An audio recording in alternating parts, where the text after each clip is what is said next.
लट कटी दो कुछ भी ना व्यापारी छड़े मुझे काथो जी पुलिस खड़ी है ताजा इतने जो खड़ी आवा है वो इसमें चला रहा इसमें चला रहा इसमें चला खड़ी ऐसे देखे तो जी ऐसे जो करनो तो असा के ट्रेच करेगा मैं फुर के आयो पांच रेट कई तो रेट करे सब 15 15 20 20 हज़ार रोटी खाएं तो रोज तेरे ता के आयो अच्छा कोश आयो तो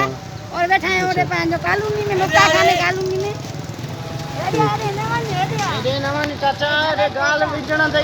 घणा डी थी आंता छाड़ी जारोनिया दो छा था चोन छड़े नहीं था नता छड़े बता छड़े रोब कुटन था रखियो का तान ये जाली में रहा हमो हां जावड़ी में नालो छा रोब कहीं लिखांदा भाई फनाला फनाला कोश हां केड़े केड़े डो में वरतो था को भी ने फार दिखार ने काइल भी दिखार ने को भाड़े फिरा दी दिखार ने भाई फिरा दिया तुझे बताओ ताज मुतालबो केड़ो मुताल बाबा भी छोकरे के चले वो भाई गरम हो वो भी लेकर ठीक है मेहरबानी सोने जे में बोलो लाग भाई सही है रोब मुझे कह रहा था पर भी इधर मुझे ना चल हां जावड़ी में तो हाने बैठो छ ताज के आयो हां जावड़ी में तो चलो ठीक है बस ताज आवाज दे पुजाऊ था रोब कुराने दे